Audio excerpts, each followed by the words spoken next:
Muy buenas tardes a todos y todas. Muchísimas gracias por acompañarme. Una alegría el Centro de Cultura Contemporánea La Madraza, quien yo represento como su directora y en su área de música, acoger esta sección de los encuentros Manuel de Falla. Ya comentaremos con más detalle, pero es la primera de dos actividades vinculadas con directamente entre el archivo y la universidad, me refiero, ¿no? Con esta proyección.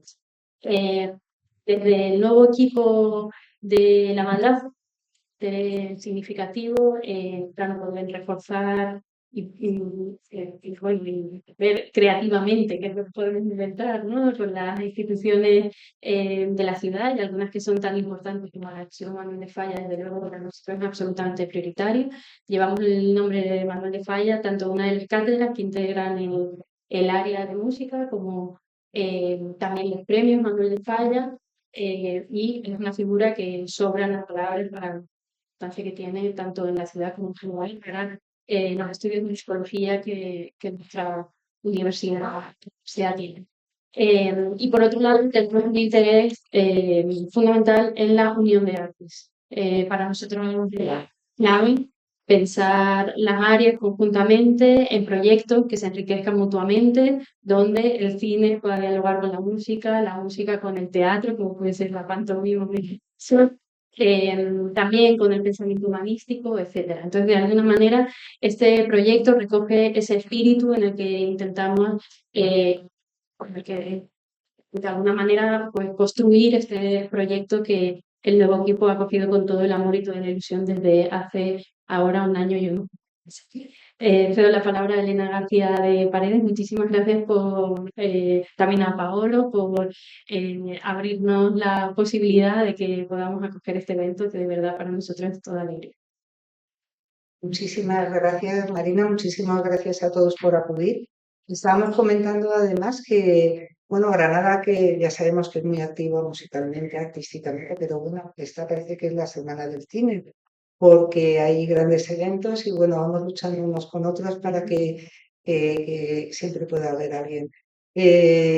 Bueno, yo me gustaría decir que los inicios del cine, no, para todo el mundo, básicamente, es decir, los inicios del cine es una gran aventura. Pero bueno, en mi caso siempre me interesó mucho la relación de Manuel de Falla con el cine, que era poco conocida hasta que Joaquín López González publicó su libro, que ya es de referencia, sobre la relación de Manuel de Falla y el cine, una relación infructuosa. Bien, ya vemos que no era tan infructuosa y que ha dado para mucho.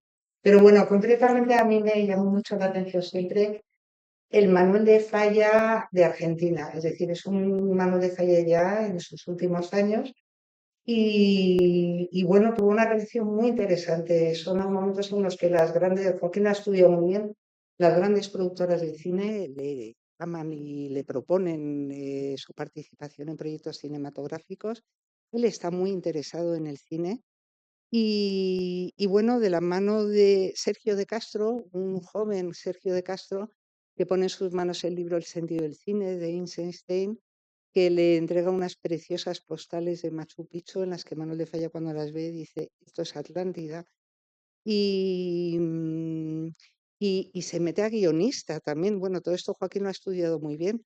Prepara un guión para unas escenas preliminares del retablo de Maese Pedro. Eh,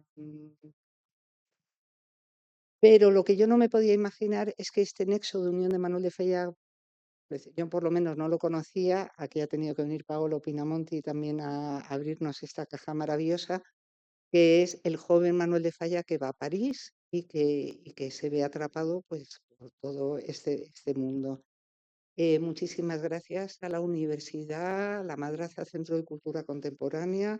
En este proyecto participan, estamos en los encuentros de Manuel de Falla, la Orquesta Ciudad de Granada, el Auditorio Manuel de Falla, el Ayuntamiento, por supuesto el Palazzetto Bruzzani, donde se presentó esta programación, la Fundación Juan March, donde va a finalizar, instituciones que han colaborado, como el Centro Nacional del Cine y de la Imagen Animada de París, y del centro. Eso lo he tenido que traducir porque mi francés es muy malo, perdón. de música romántica francesa de Venecia.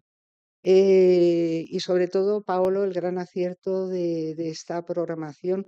Yo le he visto trabajar, no es la primera vez que ha colaborado con nosotros, tiene un olfato finísimo para descubrir dónde hay una gran programación.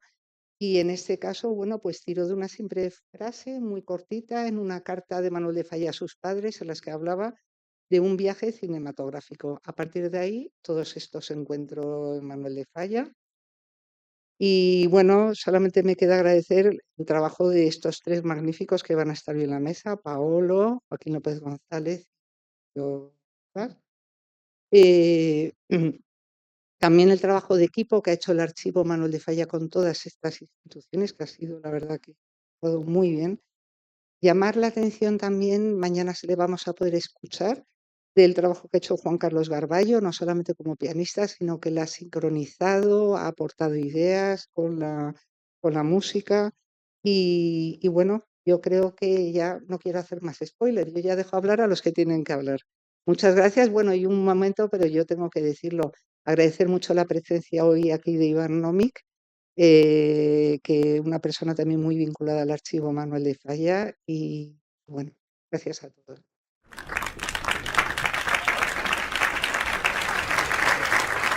Pues sin más, damos paso a nuestras tres figuras de diálogo de hoy, Pablo Pinamonte, Joaquín López González y Juan de Dios Sala. Y después tendremos la proyección de la versión corta con la intervención musical de María Rivas, que ha hecho una selección de temas que van a musicalizar en términos contemporáneos esta versión. Simplemente quería avisar, perdonad este apartado logístico después de esta presentación, que esta tarde hemos tenido algunos problemas con la luz. A veces pasa, porque los edificios patrimoniales tienen cosas de encanto que van desde las paredes hasta lo lumínico. Y si se va la luz, les ruego que no se preocupen, que nadie se asuste. Si alguien tiene miedo a la oscuridad, pues que aproveche la oportunidad para superar ese miedo. Ahí salimos por la ventana, tenemos las luces de emergencia y es una cosa tan sencilla como que nuestros compañeros bajan los fusibles y los vuelven a subir, o sea que no pasa nada, ¿vale? Pero bueno, quería advertir porque a veces pues pasa que se encadenan apagones. Y yo ya me callo, muchísimas gracias y espero que lo disfruten.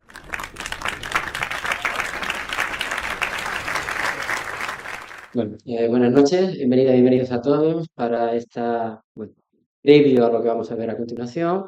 Agradecer a Elena, agradecer a Marina la presentación, el placer de compartir esta mesa con los compañeros y amigos Paolo y Joaquín.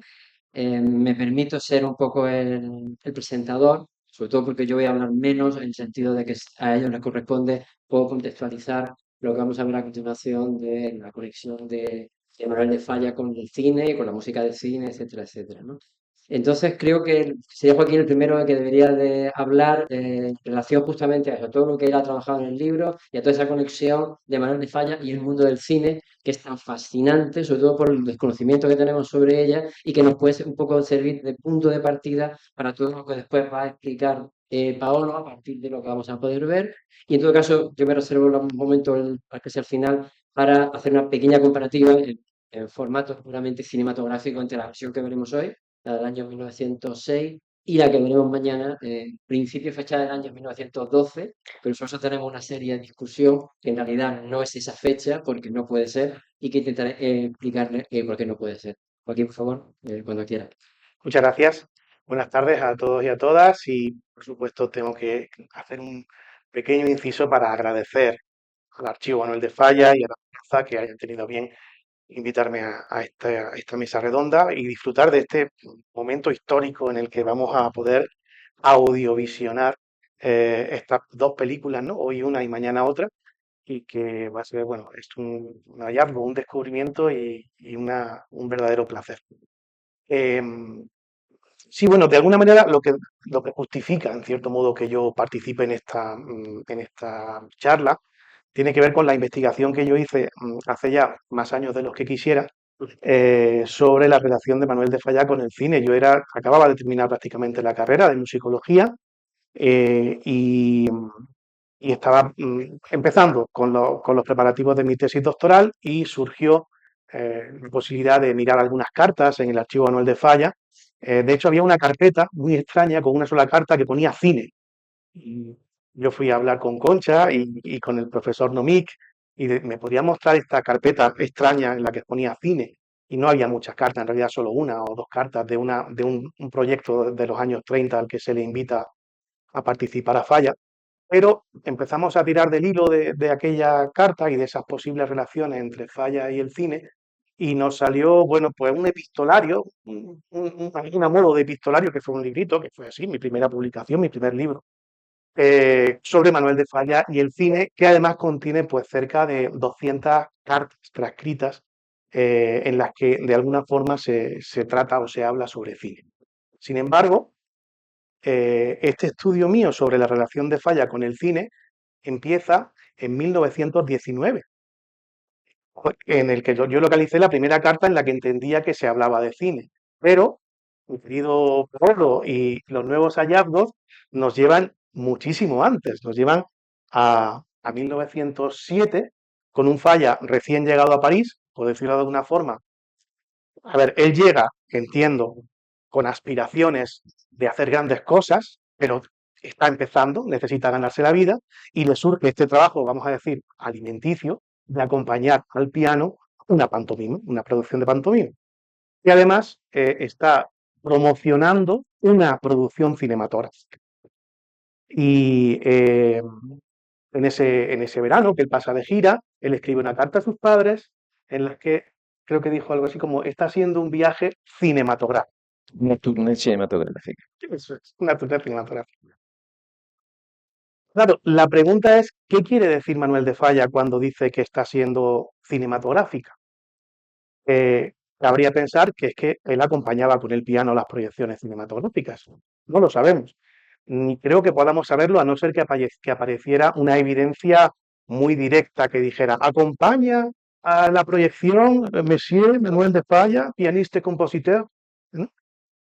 Curiosamente, me resulta curioso que en la publicidad de la primera proyección cinematográfica de los hermanos Lumière, de, del Salón Indio, del Gran Café de París, decían que la proyección iba a ser acompañada al piano por Monsieur Émile Maraval, pianista y compositor. Es decir, parece como que era importante que la persona que acompañaba no solo fuera pianista, sino que también fuera compositor. Como que te da la importancia de que es alguien que es capaz de crear, no solo de reproducir una música ya compuesta, sino de crear una música, ¿no? Lo de Emil Maraval es curioso porque mis colegas historiadores del cine catalanes dicen que la música de cine la inventó un catalán. Ella tiene su gracia por lo de Maraval, ¿no? Lo del apellido. Però a este proposito, se mi permetti, così Sí. entramos nella tournée della pantomima, a una primera noticia nella prensa dedicada a Manuel de Falla que hemos encontrado en un periódico de Besançon, donde se dice al piano sarà il pianista compositeur laureat de l'Académie de Bellas Arts Royale de Madrid, Manuel María de Falla, ed è il Petit Comptoir de Besançon Ujú. nel 1907. Quindi también aquí il pianista, Y compositor. compositore, y compositore. Eso me llama mucho la atención eso. Y bueno, pero yo creo que esa palabra del viaje cinematográfico también creo que tiene unas ciertas connotaciones negativas. Es decir, ¿qué le estaba diciendo Manuel de Falla a sus padres? Pues que seguramente era un viaje rápido, improvisado, en el que no había tenido tiempo de ensayar, en el que no había podido estar preparando ese gran repertorio, porque no olvidemos que en este momento Falla todavía aspira a ser un gran concertista de piano. Entonces, estoy haciendo esto, ha sido cinematográfico. Claro, habría que ponerse en la mentalidad de qué era el cine en 1907 en Europa. Todavía no era un arte, era un espectáculo de una categoría baja media que se proyectaba en barracones de feria, eh, que era, digamos, lógicamente no se podía poner a la altura de la gran cultura o de la gran creación artística. Eso va a empezar a cambiar muy poco después, a partir de 1908, cuando los hermanos Lafitte fundan la productora Film de Art, que ya sí se plantea la posibilidad de que el cine sea un arte, y que pueda tomar sus guiones de las grandes obras literarias, que los intérpretes puedan ser actrices y actores procedentes del mundo del teatro, o incluso que la música la pueda componer un gran compositor famoso, como sucedió en el caso de Camille Saint-Saëns, al que se le encarga la música para el asesinato del duque de Guisa. Pero eso es un proceso que va a ser largo, el de llegar al cine como creación artística. Todavía el cine está en esa etapa del espectáculo popular y casi precario. Y puede que Falla se refiriera un poco a eso al decir También, que sí. era cinematográfico esa tournée. Eh, por otra parte, y bueno, ya voy conectando, es verdad que yo me equivoqué de plano cuando le puse al libro el título de La relación infructuosa, porque fue muy fructífera la relación de Manuel de Falla con el cine. Yo a lo que me refería en el título era que él no llegó nunca a componer música para cine. Hubiera sido ya lo que hubiera rematado, que Falla hubiera compuesto música para una película. Y no le faltaron ocasiones. Hubo oportunidades, pero eh, Falla también viene arrastrando esa idea o ese prejuicio que tenían los compositores, vamos a decir, de arte, de que hacer una música para una película implicaba subordinar su creación a, a otro tipo de creación. De hecho, a veces incluso les sentaba mal cuando decían, queremos que haga música para una película. Y él contestaba, pero yo es que prefiero que hagan una película sobre mi música. O sea, que entendamos que para él su creación era genuina, no entendía que se tuviera que subordinar a una película, ¿no? O a otro tipo de narrativa. Pero es verdad que nos faltaron oportunidades. Las tuvo en los años 20. Hubiera sido, era un momento clave, porque a principios de los años 20 se funda en Madrid la Sociedad Atlántida, curioso nombre para la productora, que fue una de las grandes primeras productoras cinematográficas y que tuvo el primer gran éxito de los años 20, que fue la adaptación fílmica de La Verbena de la Paloma, que fue un gran éxito, que por cierto salvó al cine español, por decirlo de alguna manera, porque el cine español había entrado en un cierto declive a finales de la segunda década del siglo XX, porque le era muy difícil competir con otras cinematografías más potentes, ¿no? Y parece como que había cierta falta de creatividad, falta de ideas. Entonces, cuando se crea la Atlántida, pues, parece esta posibilidad de adaptar la zarzuela y el éxito es tal que luego a lo largo de los años 20 se va a hacer muchísimas producciones mudas de zarzuelas, adaptaciones mudas de zarzuelas, que es algo como contradictorio, ¿no? Pero así es. Y en todas ellas solían participar los propios compositores de las zarzuelas. Los propios compositores que habían hecho esas zarzuelas adaptaban su música para esas proyecciones, eso a lo largo de los años 20. En los años 30, Falla recibe también encargos muy interesantes, algunos que forman parte de la historia del cine y de la música, como el encargo de poner música al Quijote de Paz. Se habla de que se hizo una especie de concurso, no está claro que fuera realmente así, en el que participaron diversos compositores, o se invitó a diversos compositores para componer una serie de canciones que irían en la película, y uno de ellos, uno de los a los que se le invitó, fue a Manuel de Falla, que no realizó, no participó, pero sí que tuvo el encargo y está documentado en el archivo ese encargo. También participaron Ravel, por ejemplo, ¿no?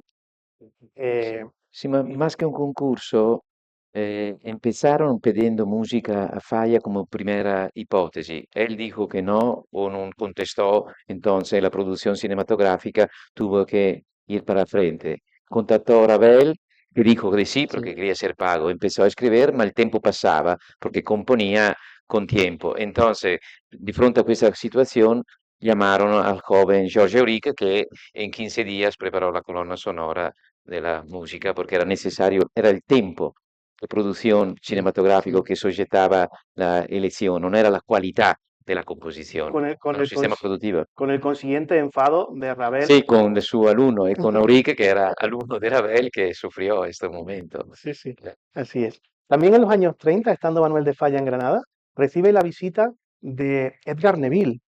que ya había vuelto de Hollywood y venía acompañado de un director de cine norteamericano que se llamaba Harry David Arras, que venía a hacer La Traviesa Molinera y que ofrece a Falla también poner música a esa película.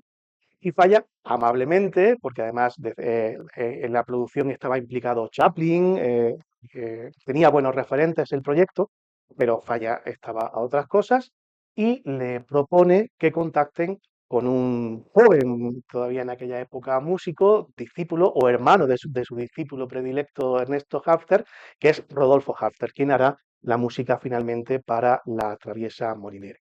Y por último, ya termino en este pequeño repaso, ¿no? A esas conexiones de Falla con el cine. En los años, ya finales de los años 30, cuando él está en Argentina, sí recibe otra propuesta que es la de llevar al cine el retablo de Maese Pedro. Y esta fue, yo creo que la propuesta en la que él más lejos llega, porque ahí sí que aceptó el encargo. Creo que tiene que ver también con la situación económica que él tenía en aquel momento en Argentina. Él deja de recibir importantes ingresos económicos a causa de la guerra mundial, su situación allí era complicada, recibía ayuda de muchos de sus amigos que le permitían el sustento, ¿no?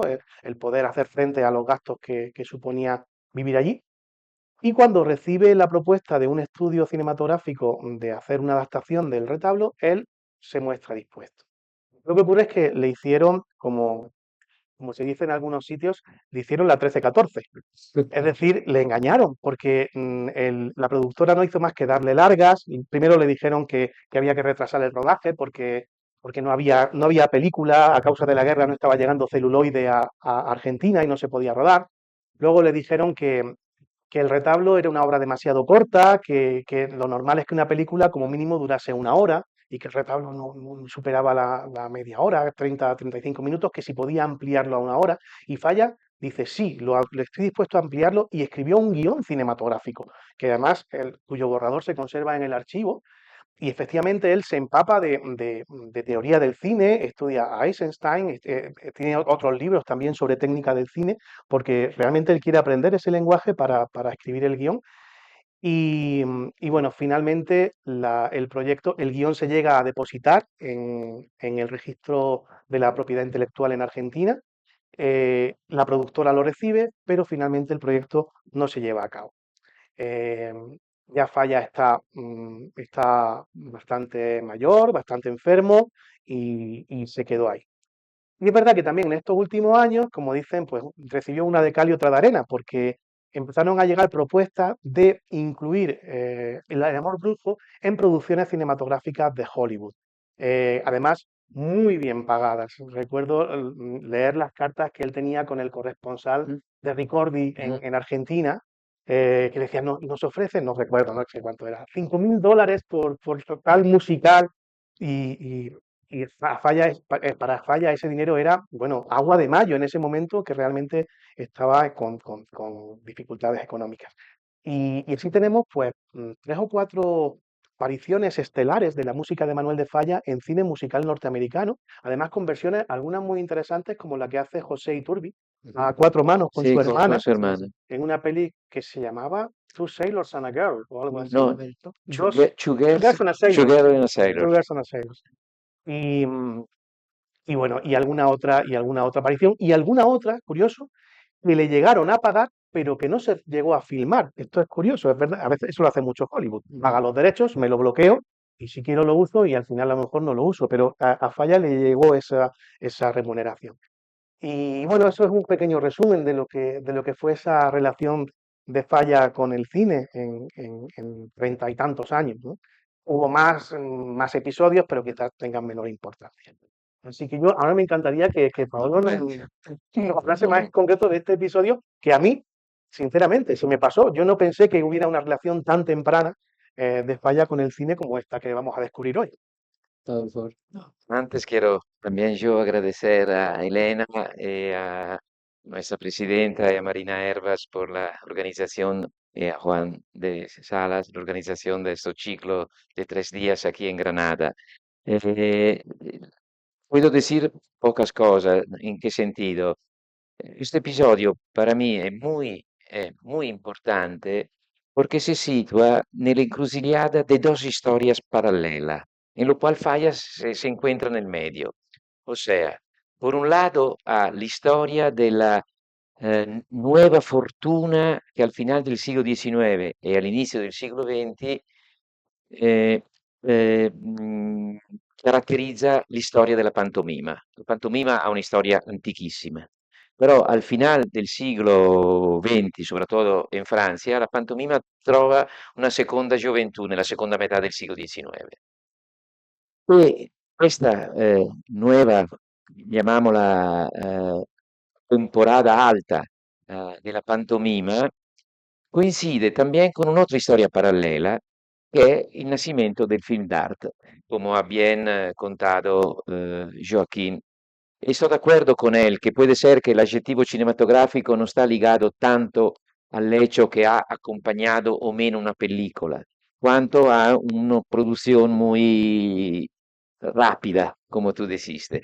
Sin embargo, por añadir una pequeña nota de rodapié, he conservato sempre nell'archivio Faia una carta di Ricciotto Canudo, sin fecha e sin otro elemento, que però allude sin duda a la estancia larga de Falla en París, porque habla de un posible incontro e lo tratta quasi por tú, se non ricordo male, a Falla. E Ricciotto Canudo è il grande teorico del cine, è quello che inventò la parola sétimo arte. Entonces le pide si mañana estará presente él también en el encuentro en casa Chabrier, que quería hablarle, no se sabe de qué, però dal tono della carta è evidente che sabía que Falla vivía en París, ya se habían encontrado, lo trata con una, como decir, confidenza de quien está hablando con alguien que ya se han visto. Y también un otro episodio de Falla ligado al cine que tiene que ser mejor indagado es una noticia que aparece sulla prensa de los años 11 cuando nel Teatro Gaumont de París, che è l'attuale Teatro de Champs-Élysées, Gaumont organizzava delle proyecciones il domingo por la mañana intitolato Le Ville d'Amour, o sea, proyecciones cinematográficas, documentales cinematográficos sulle grandes villas tipo Venezia, Nápoles, Barcellona, Granada. E nell'annunzio relativo a Granada sta claramente presente, è annunziata la presenza del compositor Manuel de Falla. Estamos 1911-1912, con un Falla che già había ganado no- un'esperienza e una fama importante in Parigi in quegli anni. Ora sto andando a memoria, tengo la notazione nell'ordenador e a chi non l'ho scritta, ma me l'ha suggerita l'intervenzione de Joaquín, perdonáis a esto. Y Néstor Vildamur Falla acompañaba, in qualche maniera, proyecciones cinematográficas que se hacían de Granada y también a uno spettacolo con bailarines de tango granadino. Il tango granadino è uno stile tipico del cante flamenco, non è un ossimoro de algo que llega de Argentina, ha una tradizione. Entonces, è interessante ver cómo el film d'arte, come giustamente annotava Joaquín, comienza a mover sus primeros pasos eh, también misturando con altro, mezclando con altra forma de espectáculo, porque es verdad de que el asesinato de Duc de Guise es uno de los primeros films d'arte. Pero tenemos que tener también conciencia que este espectáculo del asesinato de Duc de Guise, que son 16 minutos y son dos rollos, no, uno forse, un rollo solo, sì, perché quella velocità era solo 1000 pies, quindi erano 300 metri di pellicola, se hace all'interno di un concierto, en lo cual hay pantomima, proyección cinematográfica, proyección de diapositiva, música, recitación, espectáculo muy articulado. Por esta razón, yo estoy dudando que en algunas de esta pantomima que en lo cual Falla toca, también hubo proyecciones. Esto me surge esta duda, ¿por qué? Porque en el anuncio publicitario de una pantomima, mesmo en Besançon, sono annunziadas 4 bailarinas, o sea, 4 figuras femeninas, cuando la ópera, la pantomima que nos veremos, ne tiene solo 3. Questo significa che una era muy importante, che però aparecía nella pellicola, e un'altra la sostituiva quando non si proiettava quel fragmento de pellicola. O sea, erano espectáculos mixtos. E Falla se encuentra en esta interesantísima aventura. Cierro la paréntesis, volvemos a lo que había empezado a decir. La pantomima encontra un momento importante en su historia en el final del siglo XIX. También el cine nace en ese momento. E el cine vampiriza soggetto che llega della pantomima. Evidente. Giustamente él ha dicho, la zarzuela hizo con que el cine español salisse de una crisis por su fama y su notoriedad. Los temas de la zarzuela eran tema cinematográfico, que parece una contradicción hacer una zarzuela muda. In realtà, se nos non pensiamo al cine come cine mudo, ma lo pensamos como cine surdo, non è una contraddizione. Non era cine mudo, era cine surdo, non podíamos escuchar, pero había esta necesidad de hacer música, de hacerse oír. Y Michel Chion, un genial crítico cinematográfico, habla del cine surdo, non del cine mudo, que me parece un'intuizione importantísima por modificar l'orizzonte, o sea, il cine che nace desde la música. È la musica che hace nacer il cine, non la fotografia. Esto estoy convencido. Non è la fotografia animada, è la musica. Hay en los primeros filmes escena en lo cual hay siempre música. Non aparece un film corto en lo cual non abbia una escena de música. También The Train Robbery, que se considera el gran primer film del 1903, hay l'arma che spara contro nosotros, che utilizzerà poi James Bond negli anni 50, però è algo de sonoro, non è algo de visual. O sea, hay questa componente forte, ma fecho esta paréntesi.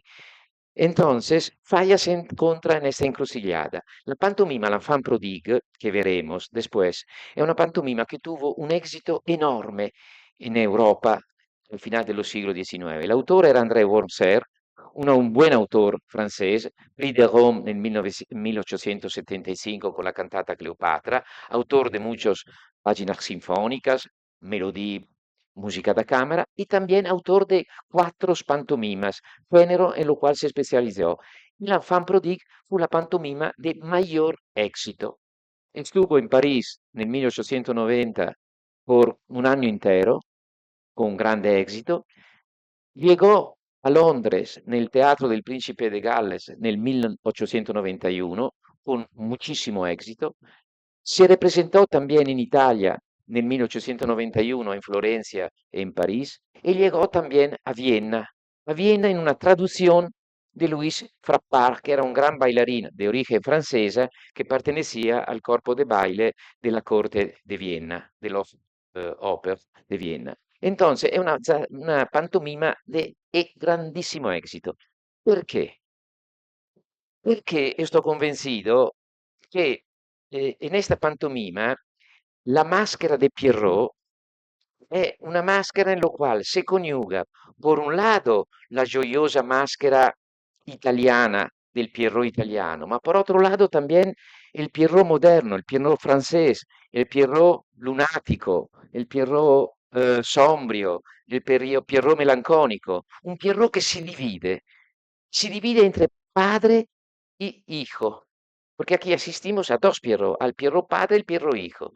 Entonces, esto, duplicidad del Pierrot, è un tema che a Michel Carré sarà salido así, que encuentra una difusión rapidissima.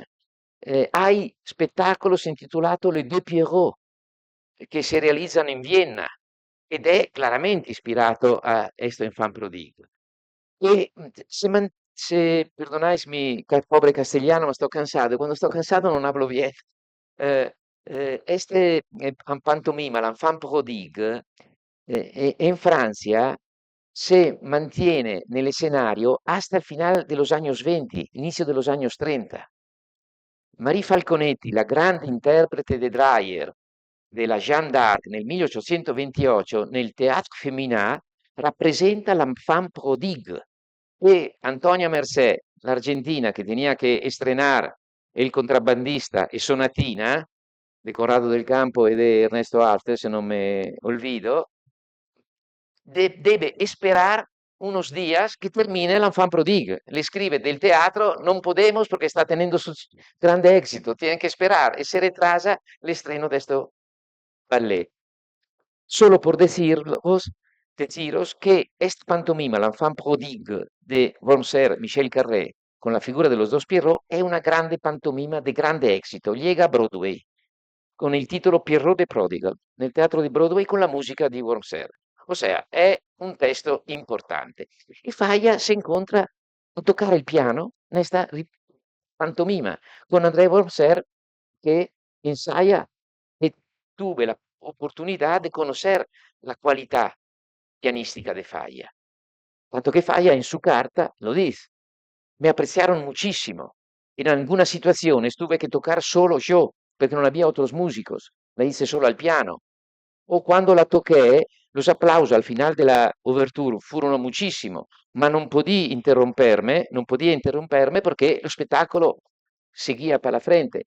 También esta es una notación que alude más a uno spettacolo de tipo cinematográfico o con proyecciones de algo, non potersi interromper. Si no, en cualquier teatro un director de escena non dà l'alzata del sipario se non ha terminado los aplausos. O sea, ha pequeños indicios donde me hacen pensar que Falla se encontró también con esta aventura cinematográfica. Sin embargo, lo que tú dices sobre el adjetivo es perfectamente correcto.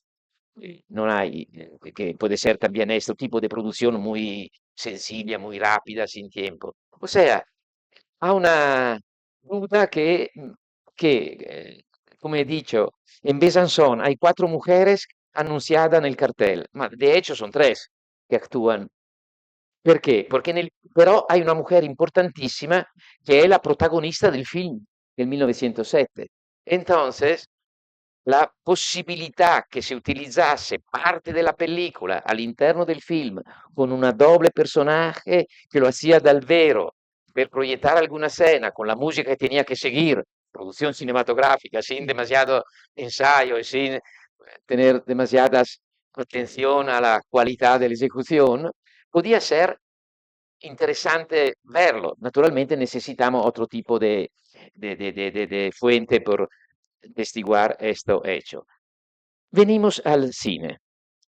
Il cine con Enfant Prodigue tiene una historia cinematográfica interesantísima, porque hasta ahora, desde que empezamos a investigar, hay 5 producciones cinematográficas sull'Enfant Prodigue.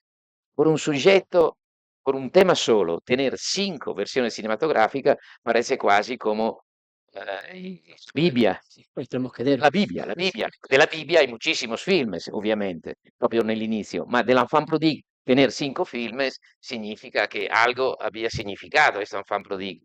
Il primo esempio è un rullo de cerca 10 minutos con 3 escenas dell'Enfant Prodigue che viene proiettato all'Esposizione de París nel 1900 nel Cinefono Film, ossia nella proiezione cinematografica con un grammofono che trasmettía la musica, in questo caso la musica de Wormser, e sono 3 escenas della pantomima, grabada por los mismos intérpretes que el año anterior, nel 1899, la habían rappresentato otra vez con grande éxito nel Teatro de la Renaissance, sempre a París.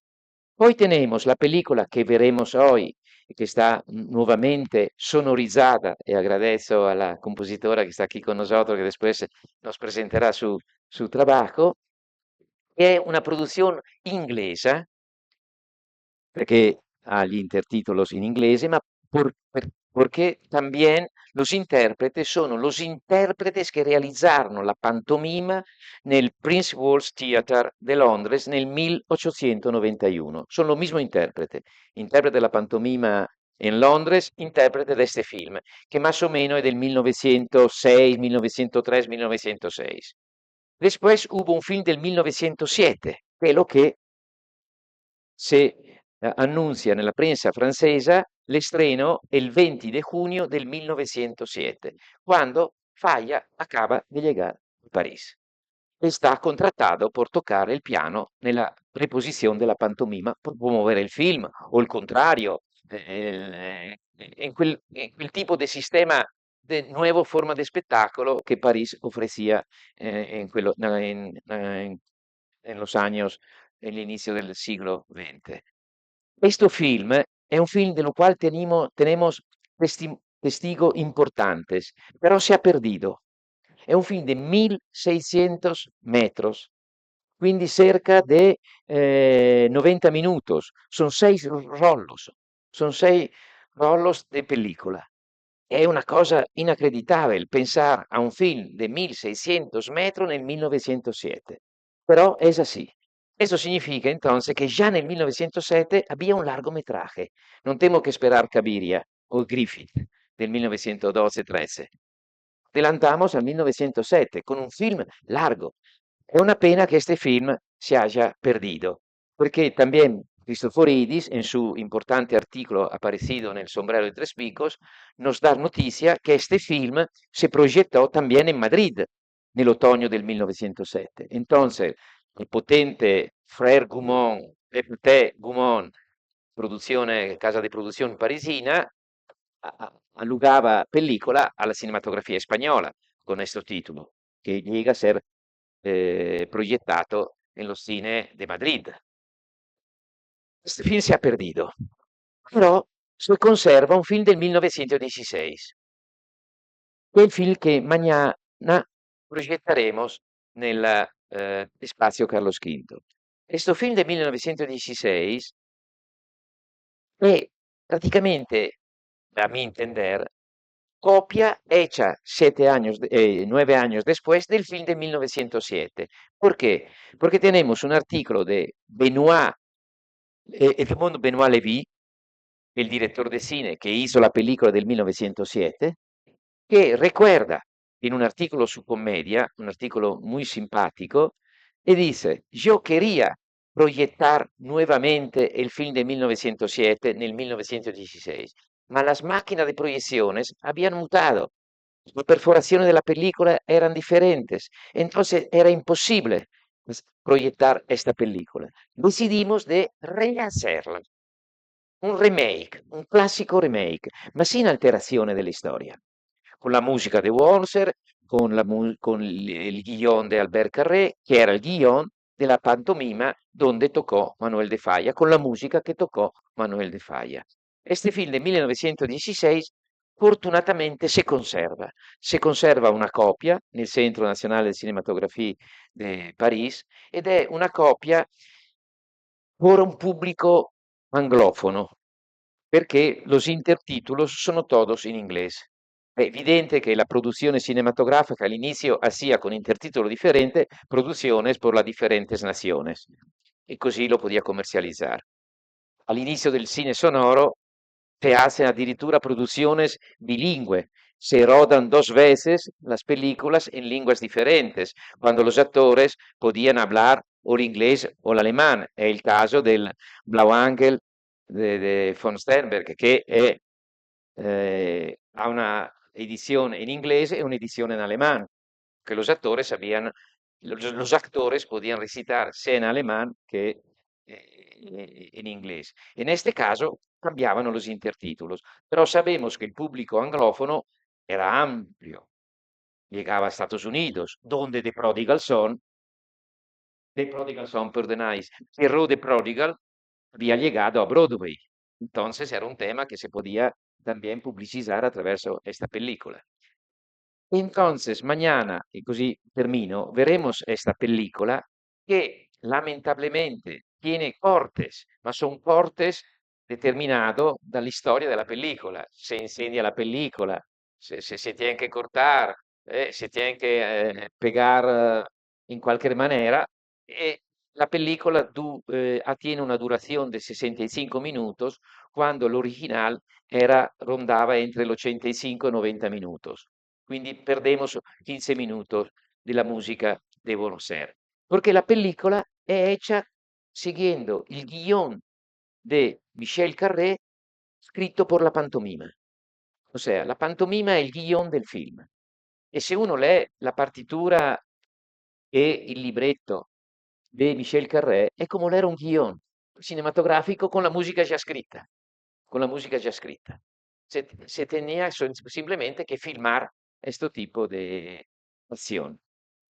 L'ultima película que tenemos y que podemos también ver simplemente en YouTube è una película della Pathé Baby, una película reducida a 16 minutos que se hizo, la casa Pathé Frères hizo en los años 30, a mi entender, por el tipo de grafía de los intertítulos, por este uso doméstico de la película. Pathé Frères è un poco il video home de los años 20 y 30.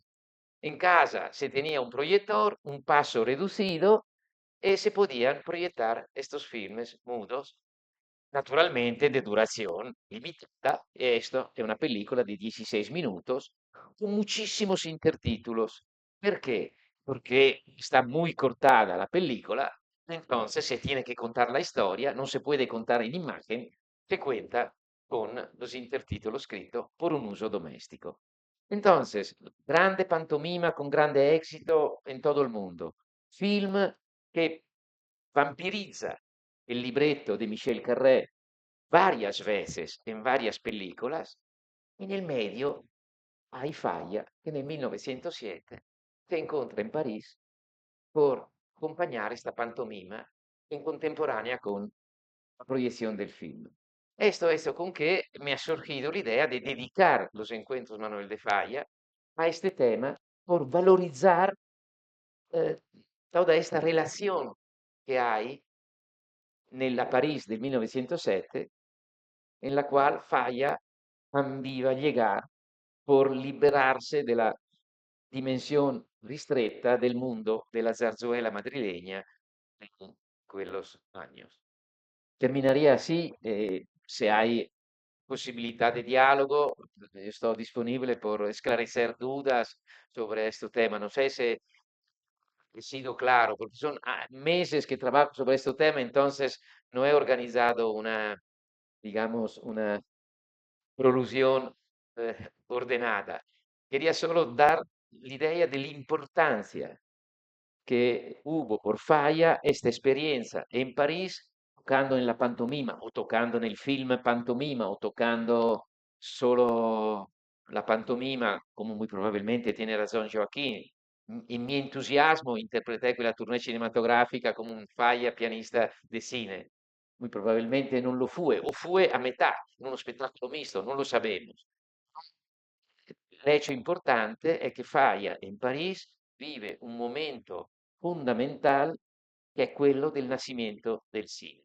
Ed è un Falla que vivrá esta cosa también después, porque estoy convencido que la idea de la pantomima como Amor Bruco, de la pantomima El Corregidor y la Molinera, o de la idea novedosa de una puesta en escena de Atlántida que no se sabe cómo la quería realizar, y sobre esto hay estudios importantes e Iván nos puede decir muchísimas cosas, es fruto también de esta encrucijada con el mundo del cine. Gracias.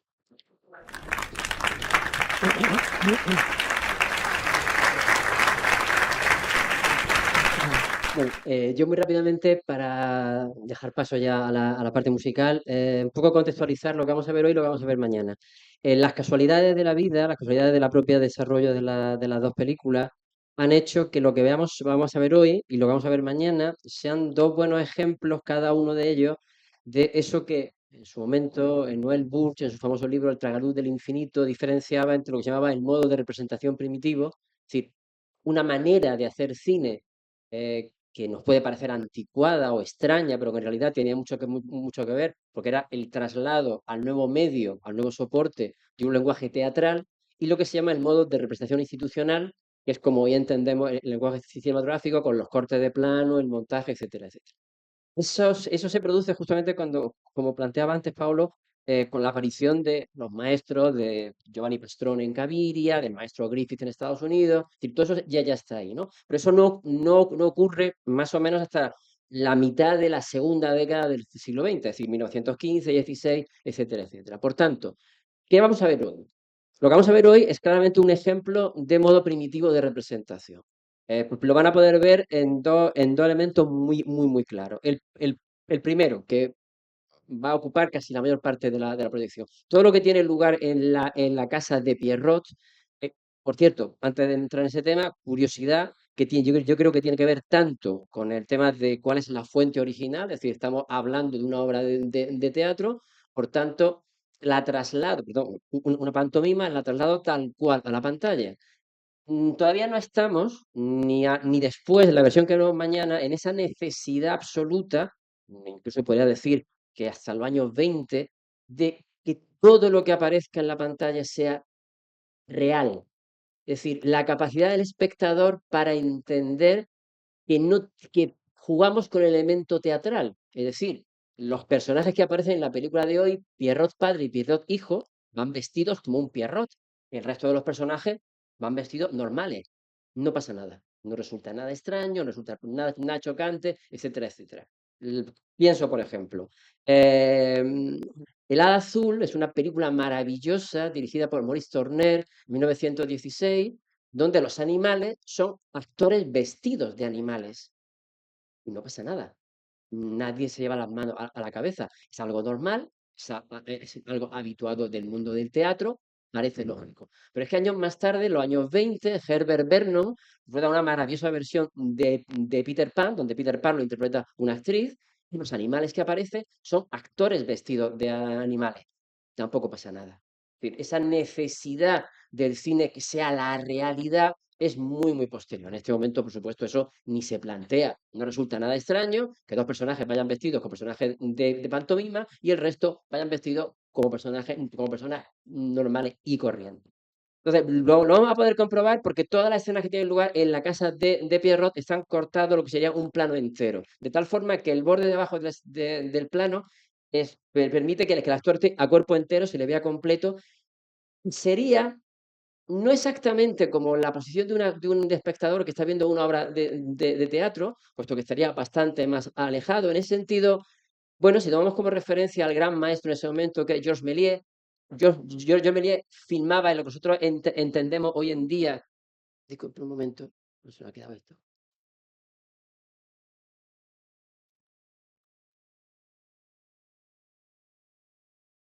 Lo que nosotros entenderíamos hoy en día por un plano general, curiosamente, en esta película no, en esta película tenemos un plano entero. Es lo máximo. Lo que sí van a hacer los actores es moverse de primer término, como mucho un plano entero, hacia el fondo del escenario. Un fondo del escenario que además se abren unas puertas, se ve un precioso telón pintado. Tampoco pasa nada, no pretende ser el colmo de la realidad, se acepta sin ningún tipo, digamos, de problema, y eso es lo que tenemos ahí, ¿no? Pero es interesante sobre todo por el contraste con la que veremos mañana. Año 16, sí estamos ya en lenguaje institucional y sí hay planos en plano medio largo, es decir, cortado a la altura de la rodilla y en plano medio. Es decir, ahí sí que nos acercamos directamente a los actores y sí que hay un cambio y una reinterpretación, es decir, no puedo seguir rodando exactamente igual que se rodaba 7, 8 años antes. Allá un lenguaje más o menos está establecido. Tampoco se van a acercar mucho más los actores, es decir, siempre el juego, esto es algo que curiosamente sí estaban haciendo, por ejemplo, en esa misma época ya la cinematografía danesa, sueca, noruega, como he contado en alguna ocasión. En ese momento las grandes cinematografías del mundo no son ni Francia, ni Estados Unidos, ni Gran Bretaña, ni Italia. Las grandes cinematografías del mundo, las que controlan y las que marcan una línea a seguir, son, por ejemplo, Suecia y Dinamarca. Y sobre todo en eso, en lo que es la idea de hacer que los actores vengan de fondo a primer término y que ese desplazamiento haga que la escala del plano vaya pasando de un plano general cada vez más cerca. Eso, cuanto menos, es muy llamativo. El único cambio que vamos a encontrar en la versión que vamos a ver hoy es que cuando la acción se traslada a París, a la casa que Pierrot hijo tiene allí en París, vamos a ver que el plano se hace un poquito más cercano. Sería un plano cortado a la altura del tobillo. que tampoco es un plano muy habitual para que un espectador, es decir, que con esto lo que quiero decir es que si lo habitual en ese momento sería, siguiendo, como digo, los modelos de Georges Méliès o de Ferdinando Zeca, es decir, de los grandes maestros del cine francés, filmar en un cuadro abierto, llamaríamos en cine plano general, en las acciones, como si estuviéramos sentados en un teatro, tanto en esta tanto en esta película, nos vamos a acercar un poquito más. Y eso resulta cuanto menos muy interesante. No menos interesante, porque tampoco es tan habitual, son las escenas en exteriores. De repente vamos a encontrar 3 momentos muy llamativos, sobre todo uno de ellos muy, muy llamativo, en el cual lo que vamos a encontrar es que los protagonistas, cuando el joven Pierrot se fuga con su amada, no solamente están en un exterior, sino que se vienen hacia nosotros y salen por el lateral del encuadre. Es algo absolutamente sorprendente. Nada, nada habitual. Tendríamos que irnos a cinematografía, como insisto, la danesa y la sueca, para encontrar algo parecido. Cine francés, eso no lo practica prácticamente nada y por tanto es una curiosidad más que notable. Y no menos interesante son los movimientos de cámara. Cuando llega el carruaje a París, ¿cierto? Les pido atención especial porque es muy atractivo la gente mirando a cámara, es decir, el público de la época, los transeúntes sorprendidos ante lo que está pasando e interviniendo y formando parte. Una de las grandes maravillas que ofrece el cine mudo es que tú estás viendo la vida en ese momento. La vida se filtra por los fotogramas y tú estás viendo el París de 1907 y los transeúntes en el 1907 y el señor que en un momento concreto se va a quedar parado, haciendo así y mirando y entrando otra vez en cámara diciendo, pero esto está pasando realmente. Es fascinante eso que ocurre, ¿no? Pues vamos a ver, hay una panorámica donde acompaña el movimiento de unos personajes desde el carruaje a la casa y viceversa. Cuando salen de la casa, igual. Una panorámica tampoco es muy habitual. Lo habitual es que mantengamos el estatismo plano tipo teatro y la cámara no se mueva. Aquí sí hay movimiento de cámara, un movimiento de cámara que se desplaza de un lado hacia otro. Mañana vamos a ver que eso se mantiene mucho más, que hay muchos más cortes de plano, en fin, insisto, un lenguaje mucho más cinematográfico, todavía, por supuesto, sin entrar en cuestiones en las que el maestro Griffith, no inventado por él, sino tomado, pillando de aquí y de allá, primeros planos, planos medios, planos detalles, sí que mañana hay uno muy interesante, todo eso está muy bien recogido. Y luego hay un plano maravilloso, que es este que aparece recogido en el cartel y que, según me comentó Paolo, es teatral, es decir, eso estaba en la pantomima. Esa es la pantomima, è un'immagine della scena finale della pantomima. Hay fotos de escena también de la pantomima que se representó en Londres, al theater, al British World Theatre, con esta imagen che è teatrale ed è infatti la portada de un cartel, la Sí. portada de una partitura, la portada de mucho material que se ha utilizado por publicitar la pantomima. Y que eso es muy sorprendente porque, insisto, vamos a ver 20 minutos donde los cuales estamos trabajando en un plano parecido a ese, es decir, un plano entero, y de repente al corte de plano vamos a tener a un plano medio corto con un reflejo en un espejo absolutamente maravilloso, absolutamente rompedor, descoloca lo que más es un momento tremendamente dramático. Personalmente, entre esta versión y la de mañana, me quedo con la de esta, digamos, con ese plano en la de hoy, porque estamos en un plano general, el personaje, lo van a ver, de Pierrot padre, está de espalda, simultáneamente estamos viendo lo que está ocurriendo a su espalda, somos testigos de todo, y al corte de plano descubrimos juntamente con él el reflejo en el espejo. En la de mañana hay muchos más cortes, hay mucho más cortes de montaje, hay plano medio largo, y por tanto esa sensación del corte del plano resulta menos sorprendente. Aquí es que es tremendamente sorprendente y resulta muy emocionante, porque repito, no estamos esperando ese momento.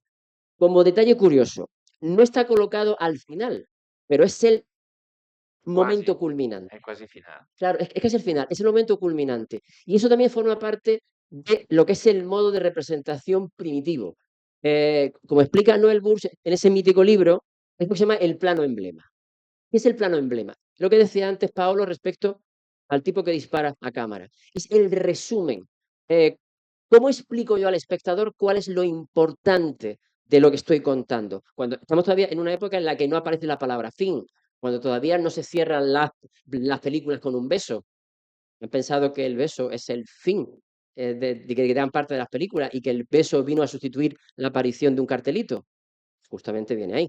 Es el plano emblema, es el plano que resume. Los distribuidores tenían la licencia, cual todavía habla de que el cine no está cerrado, me refiero, el objeto película no está cerrado, de que ese plano emblema lo podían poner donde les diera la gana, al principio, a la mitad o al final de la película.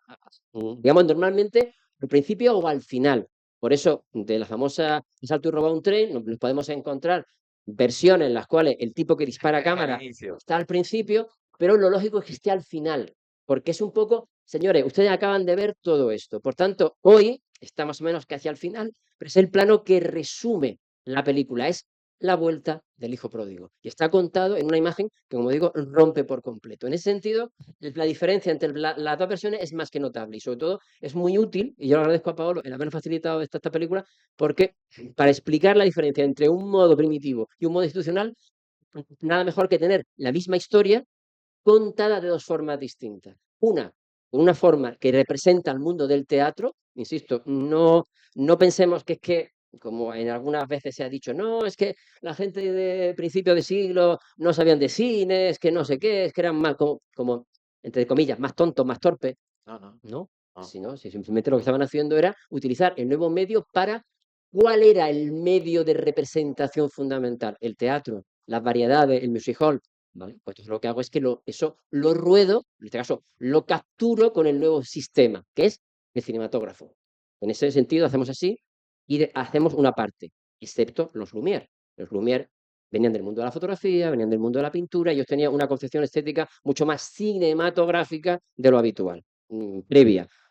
¿Qué viene luego? Justamente lo contrario, es decir, ya comenzamos a descubrir que el cine tiene que tener otro lenguaje, un lenguaje propio, donde hay una escala de plano, donde cambiamos la escala, etcétera, etcétera, etcétera. Digo, esa diferencia va a ser muy interesante que la podamos comprobar, pero hoy lo que vamos a ver es un ejemplo perfecto de modo de representación primitivo. Y yo creo que para terminar, un poco lo que teníamos en mente era, bueno, aquí se va a plantear, y esto ya se va a poder ver, y nosotros nos movemos mucho en ese mundo, de ¿qué se hace con la música para una película muda? ¿Cuál es la opción cuando no se conserva? Tenemos que demostrarlo a María Rivas, que después nos ha hecho el trabajo por el film mudo. Es complejo contestar. Yo, por mi actitud, por mis estudios, me gustaría siempre recuperar la posibilidad de reconstruir cómo podía ser la partitura en la época que salió el film, o sea, con las antologías, con todo el sistema de cue sheet que había de música por reconstruir este tipo de acompañamiento musical. Pero también lo sé que hay necesidad que esta película vivan. Sin música la película no puede vivir. Que lo que estaba diciendo Juan de Sala sobre la diferencia de la técnica cinematográfica, tú lo dijiste, son características compositivas musicales. Es la misma cosa. La música hace la misma cosa. La música teatral hace esto, que tú describes con plano.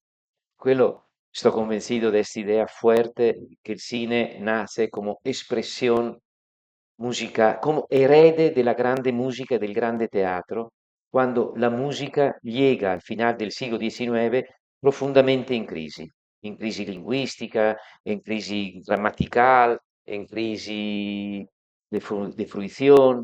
Entonces, por un lado, empieza un camino elitístico, autorreferencial, que se aleja pero de dialogar col grande pubblico, e por otro lado surge mundo audiovisual, que es un mundo que sabe invece dialogar con todos.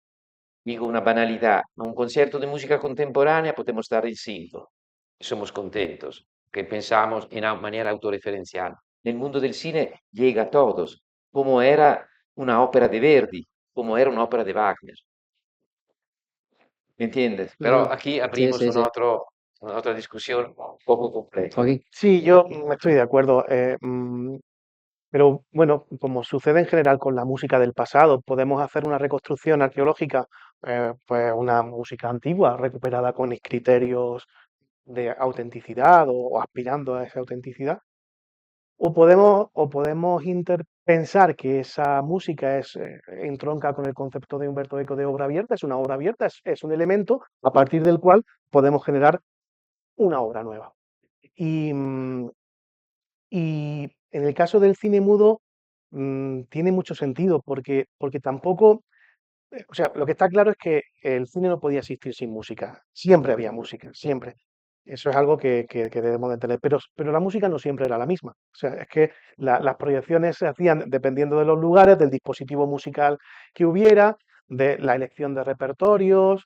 Es verdad que había grandes producciones que tenían su partitura importante que se distribuía, ¿no? El Napoleón de Abel Gance, por ejemplo, ¿no? Pues que tenía una partitura que se hacía con orquesta, pero a lo mejor si esa película llegaba a un pueblito y se proyectaba allí, pues allí no había orquesta, pues tocaría alguien otra cosa, ¿no? Entonces, esa idea de enfrentarse a la película, bueno, me ha llegado esto, pues vamos a acompañarlo musicalmente, ¿qué podemos utilizar, no? Pues es interesante, yo creo que es un reto para los músicos y también para el público. La cuestión es, eh, una opción interesante puede ser emplear lenguajes actuales, ¿por qué no? Podemos utilizar un lenguaje actual y confrontar, establecer una relación dialéctica entre imágenes del pasado y música del presente. Es una opción interesante. Desde luego, creo que es la única forma de que el cine mudo pueda seguir alimentándose y pueda seguir alimentando no sé cómo explicarlo, el interés también del público cinematográfico. Creo que a la inversa es algo parecido a lo que pasa en el mundo de la ópera con las puestas en escena. La música no se puede tocar, pues como quién va a tocar, ¿no? A Verdi o a Wagner, pero la puesta en escena, hacemos lo que queremos, cambiamos la época, cambiamos el vestuario, cambiamos hasta la narrativa en algunas cuestiones. Aquí jugamos con eso, las imágenes son las que son, no vamos a cambiar el montaje de la película que ya tenemos, hagamos algo con la música. Quizá esa interacción, que además es lo que se hacía en la época. Me gustaría apuntar, ya para terminar, no quiero alargarme, em, este episodio tan interesante que nos ha contado Paolo y del que estamos hablando hoy es un paradigma de lo que fueron esos primeros 20, 30 años de existencia del cine.